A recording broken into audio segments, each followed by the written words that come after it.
Hello and welcome to another Health Essentials podcast. I'm John Horton, your host.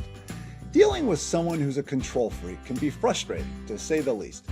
Everything needs to be done their way. What you want means nothing. This sort of one-sided relationship can leave you feeling powerless as your thoughts and ideas get trampled. Over time, it can take a big toll on your self-esteem. But there are ways to navigate this dynamic and protect your point of view. We're going to talk through that today with psychologist Susan Albers. Dr. Albers is one of the many experts at Cleveland Clinic who pop into our weekly podcast to help us succeed in life. So with that, let's find out what you can do to gain some control around a control freak.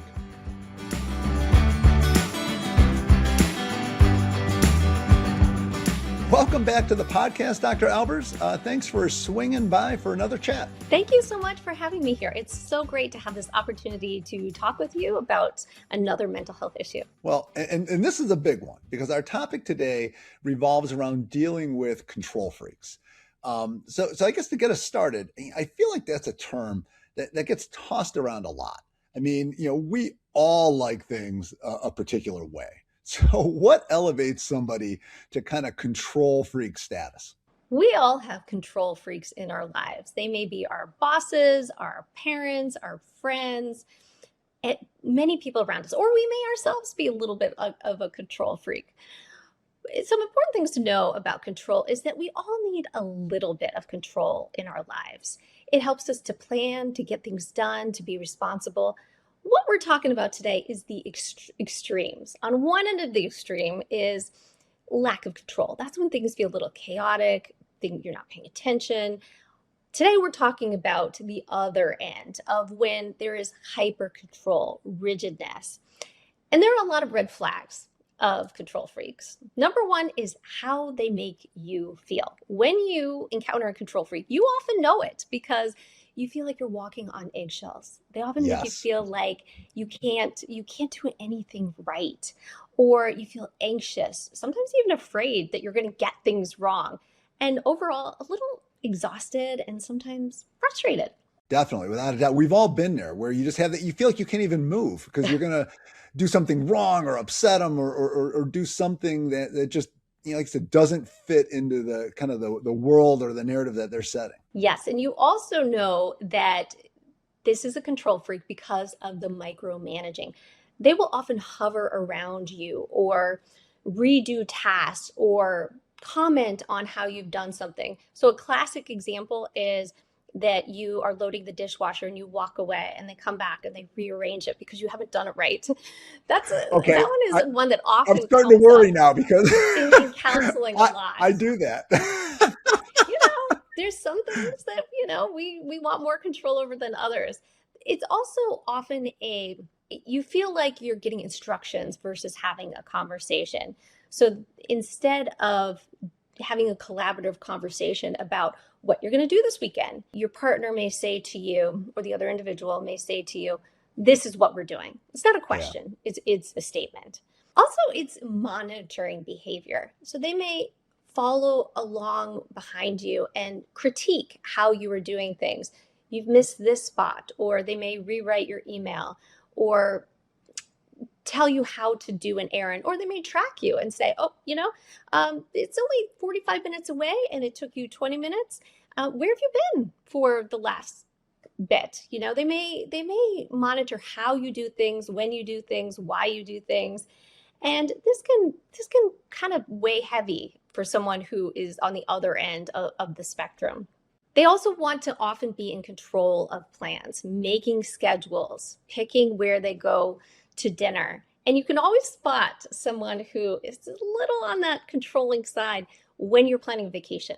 They often want the whole schedule, want to plan everything that's going on. And the flip side is that sometimes that's really helpful, right? There's somebody in your life who's taking control of the situation. The downside is that sometimes it doesn't take in perspective of everyone in the group. Well, I got to say, I'm starting to feel a little anxiety here that I'm seeing a lot of myself in some of this stuff. And I got to tell you, my kids are going to crack up about the dishwasher thing because I have moved stuff and I will stand by that. There's a certain way it goes in. But. Yeah, certain ways are better than others. And you hit on a good point of that we often have this misperception that control freaks are, it's a negative. But there can be some ways in which controlling people or people who like control really thrive in certain professions, medical professions, or if they're a project manager, teachers, police officers, doctors.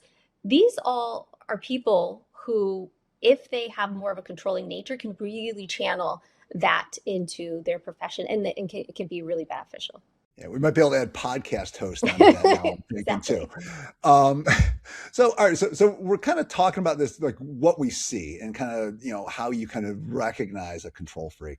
What are the psychological reasons that kind of push somebody to act this way, aside from wanting to make sure the dishes are as clean as possible? The other misconception is that people who are controlling are trying to control you. But what they really are trying to control is their inner world, that they are feeling anxious.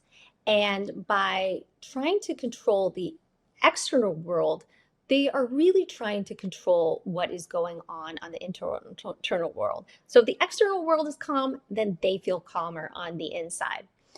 There are also a lot of traits that tend to go hand in hand with people who are more controlling. And I think of it a little bit like an iceberg, that on the surface we see the controlling behavior, but we got to look underneath to see a little bit about what's going on. And these are people who are often wired to be maybe more perfectionistic or responsible. They're a little bit more anxious, or they may have OCD traits. This is often very common in people who are more controlling because they feel much more at ease when things are in order, or some narcissistic traits as well. But at the end of the day, when you peel back and look underneath it, what you often see is that this person who's very controlling in nature came from a home that is often chaotic, unpredictable. They may have experienced trauma, or this is something I often see in counseling, is that they are the parentified child, or they are a caretaker of someone. So they've learned these traits as a way of survival. So sometimes it comes across as very negative, but when you really understand that it is a survival trait, and that early in their life that their fight or flight system got kicked off very easy, it puts a little bit of a different spin on it. They are also people who get a little bit of that dopamine reward in the brain, unlike maybe other people, when they do that check mark off, or that list, or things are in order. They get a little bit of that good feeling, or the rush. And finally, they have difficulty with delegating to other people because they feel like if something else goes wrong, or they hand it to someone else, then it leaves open the possibility that things could be chaotic or things could be out of control. And so giving that task to somebody else or trusting someone is very, very difficult. Yeah, one of the things you kind of brought up, and I want to go back on, is whether control freaks are kind of born or whether they're made. I mean, is this just kind of a something that comes out of our environment and kind of pushes us that way? It's a little bit of both. In part, you may be wired to be more on the controlling side, that your personality is drawn in that way, that you are built in a way that you need more order, control. Your brain responds to it. But on the other hand, your environment can really play a part in pushing forward this need for control if you have grown up in this chaotic or unpredictable environments. I've had many clients who in their adult life struggle with control.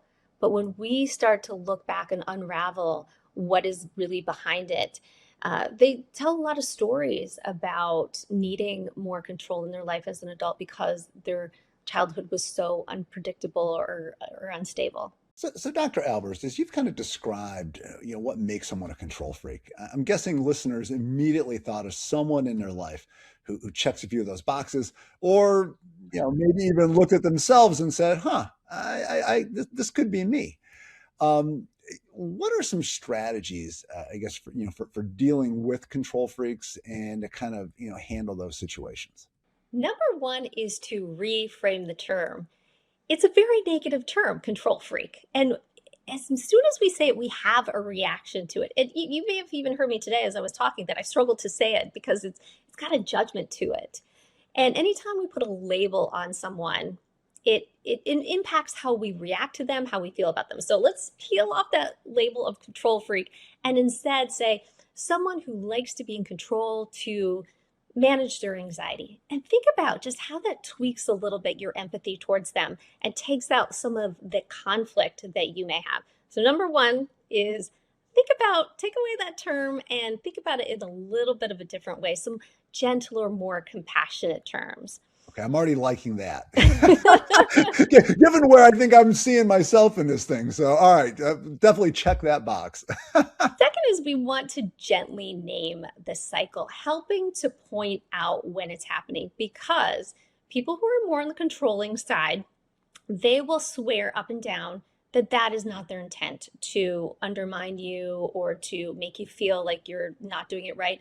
They really truly feel like they're being helpful, responsible, efficient, very caring. So pointing it out in the moment is important. And don't wait, because if you do, a lot of your feelings are going to fester and it can cause resentment. In the moment, you can really gently say, I notice that you are giving me some instructions on how to do this meeting, and it makes me feel like you don't trust me. Or when you tell me how to wash the dishes, I feel a little bit uncomfortable because I feel like you don't trust me on how to do it. So you could really gently point out in the moment what's happening and how it makes you feel. So it brings it into the room and into their awareness. I'm gonna step back a little bit. I think of my dishwasher stuff after this conversation. I'm gonna go with I think the stuff will get clean no matter where it's at on that bottom rack. So you can also use gentle but firm boundaries, and this is sometimes having to say no to what the controlling person in your life wants, and this could be really hard. So what's important is that the tone that you use. If you have a confrontational tone, it can really escalate. And use what I call gentle no's. When you say the word no, there can be a very big reaction to it, but you can phrase it in different ways. You can say things like, I can handle this, or thanks, I've got this, or I'm going to do it this way. And it's instead of saying no, it just turns it around a little bit to be a little bit softer so you can create that boundary and still engage in the way that you want to, but not agreeing to do it in the way that they want you to do. And so that's just a little bit of a different way of thinking about how to respond. It's amazing what a difference approach makes, because just even as you're laying those out as options and how to phrase things, you can see how it's going to hit a little differently when people hear it, and it kind of softens it up a little bit and just makes it kind of easier to kind of handle the whole situation. You can also use some humor. This can lighten up the situation as well. I've had a couple in therapy where they were arguing about something being done a certain way, and the wife turns to the husband, she goes, yes, sir. And it was just such a funny moment, the way she said it, and it just kind of startled him into awareness of, oh my gosh, I didn't realize I was giving an order. So humor can really change the moment in a lot of different ways. You can also pause and tell the individual, let me think about that. I will come back to it and circle around to it later. That way you don't feel this pressure to answer or comply to whatever they're requesting in the moment. You can also use the broken record technique. This is a classic. It's saying over and over again the same thing. Something like, thanks, I got it, or thanks, I'll take care of it, over and over again, and without deviating from that particular statement can really be helpful.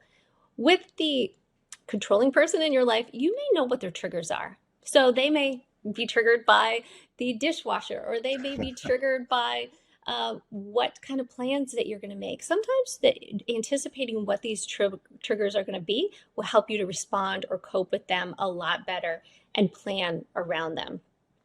You can also give somebody control. If they love control over situations, this is where they thrive. Hand them an activity that they can control. Let's say that you don't you're planning a wedding and your mom is very controlling. You can give her a task that will fulfill that need, and she will really dive into it and enjoy it. On a more day-to-day basis, you can also give somebody two options that that you like. This is a trick that works with controlling people, also works with teenagers too. You like both options of, so you could say, we can go to dinner at 6 or 6:30. Now, the person who is in control likes this because they can pick the option, but you have put out two options that you really like and would be perfectly okay with. That's a great way to, it feels very diabolical, but I guess it really is a nice way to kind of let a control freak feel like they're making the decision, even though you've kind of already made it for them and you're just letting them pick A or B. Yes. And choose your battles. I mean, some things are worth having some dialogue on or conflict over. Let's say that you don't really care what the color of the walls are going to be, but you do care about the couch. We have to pick our battles. Some things we just have to let go, and you have to really think about for yourself, what do you care about and what do you value and what is meaningful to you that may be worth some discussion with a control freak.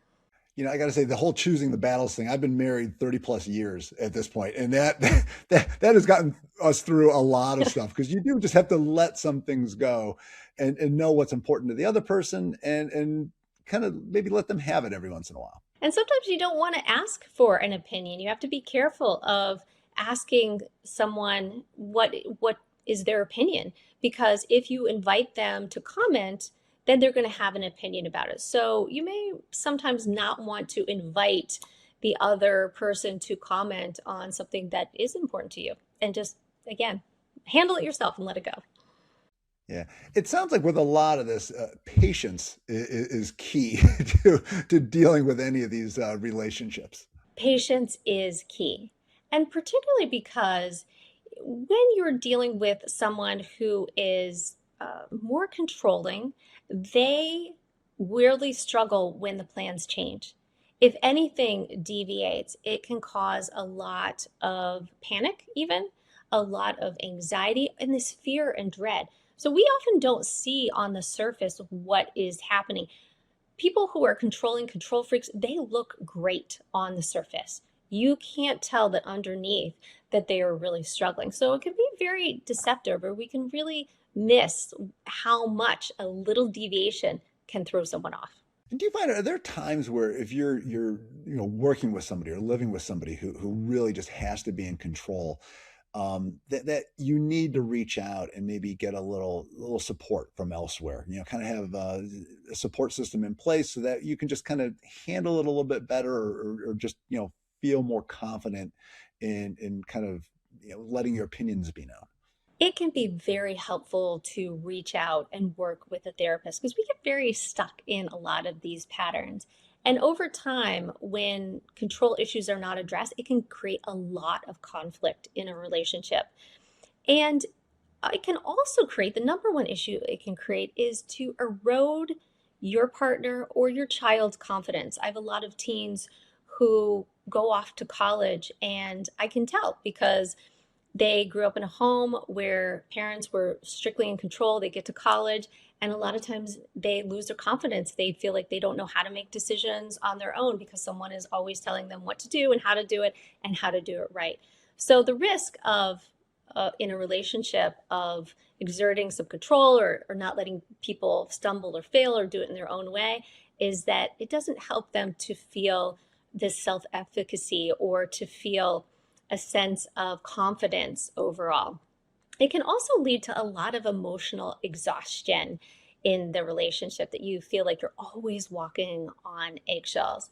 And then on the flip side, for the person who is struggling with control, again, there may be deep down some anxiety, some OCD, something else going on.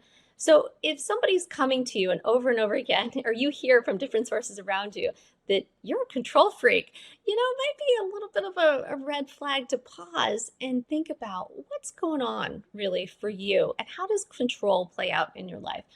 And then on the flip side, if you are somebody who is in a relationship or with someone, or your boss is more controlling and you're really struggling with it, it's impacting your health, for example. You was up late at night worrying about it. You can't turn off your brain and go to sleep, or it's impacting your eating, your functioning. These are all good times to reach out to a therapist that can help you unpack, unravel, figure out some coping skills, because the control freaks in our lives, we're not going to eliminate them. We have to learn how to coexist and interact with them and have them be part of our lives.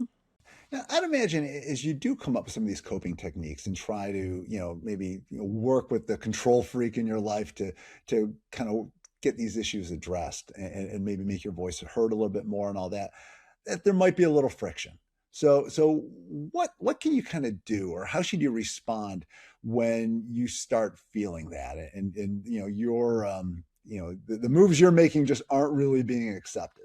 If you're feeling some friction or you're feeling uncomfortable, pay attention to it. This is a message. A lot of times we won't try and talk ourselves out of it or rationalize it or ignore it. This is sending you a message that you need to pay attention to it and need to find ways to cope with it. So first and foremost, address what's going on, give it a name, and find some help and support. Seek out some therapy or do some journaling about it can be very helpful, because for the relationship, you're often falling into the same dynamic over and over again. So if you're taking some notes, journaling about it, you're going to gather some data, because these same issues will pop up over and over again about the dishwasher, about making plans, about how to clean, about how to get things done, how to form a schedule. The same things happen over and over again. And if you can have a list of the triggers or the repetitive conflicts that you have, it gives you a lot of data for the future to think about strategically how to respond to it in a very different way. I mean, should you be prepared for some effects when you start kind of responding back? People will often push back. The control freak in your life is often going to get very upset or surprised if you put a boundary. So it may be a little bit uncomfortable. In the past, it may have been easier to just say, okay, we'll do it your way. But when you start to put some boundaries down, initially there may be some surprise or pushing back, but in the long run, if you can hold those boundaries, it really teaches the other person that your voice is important, what you want is important, and it equals out some of the power dynamics. But again, not easy, and Yeah. be prepared that it could be a little bit bumpy and difficult at first. When should someone consider seeking professional help, either for themselves or, maybe even the control freak in your life? What are some of the examples where, hey, you really do need to see somebody to talk about this? If this is causing constant fighting between two people, if it has caused two people to go their own ways, this is what I often see with couples, is that they start living their own lives. I'm going to do my thing my way, you do your thing your way, and there starts to be a divide. If there is a lot of resentment, if there's anger, it can also be a problem of that controlling behavior can escalate at times to abusive behavior. And that's when it's very concerning. If you feel like that you're isolated, or that you have no voice, or that it's incredibly suffocating and interfering with some of the things that you want for your life, that's when, in particular, that you must seek some additional help if you feel like it's turned over to being an abusive relationship. And sometimes maybe it may not be the relationship for you as well. And, Yeah. we're not just talking about relationships, but let's say it's a boss and you feel like that this is a repeated pattern. It may not be the job for you either. Well, Dr. Albers, I think it's safe to say we have a game plan in place now to deal with any control freaks in our lives, or maybe to self-reflect and look at some things that maybe we should think about a little bit. Before we kind of part ways, what's the number one bit of advice you want folks to take out of this conversation when it comes to addressing this sort of situation? Controlling people seek safety, not dominance. Keep that in your mind. This is going to help you to be more empathetic and look at the situation a lot more objectively. Take a moment right now and ask yourself how control plays out in your life. How does control play out for you? Where do you fit on that spectrum? Are you someone who lacks a lot of control in your life, or you're in the middle who likes some structure and planning? Or do you feel like you are in the category of hyper rigid, needing extreme control? Where do you fall on that spectrum? And how does that feel to you? Then also think about the relationships in your life with your boss, your coworkers, your friends, your family members, your parents. How does control play out in each of those relationships? Do a deep dive with yourself about control and think about how it plays out in your life in healthy ways and things that are challenging. Are there ways that you could channel control into a positive? Maybe you want more control over your schedule, your exercise, your eating, things like that, or in your work environment. And what ways does control undermine you? And you'll find that there's two sides of the coin, that control can be helpful, but it can also be harmful. And figure out what works for you. Well, I got to tell you, Dr. Albers, you have given me a lot to think about today. I feel like I need to schedule a weekly session with you just to go over all of this stuff. But I'm sure we will have you back on for yet another topic sometime soon. And I look forward to our next conversation. Thank you so much. It was a pleasure to be here, and I love talking about psychological issues, so I welcome the opportunity to come back. Thank you. Control freaks can bring a suffocating feeling to your day-to-day life. But if you follow the tips suggested by Dr. Albers, you may find ways to manage the situation and make your voice heard. If you liked what you heard today, please hit the subscribe button and leave a comment to share your thoughts. Until next time, be well.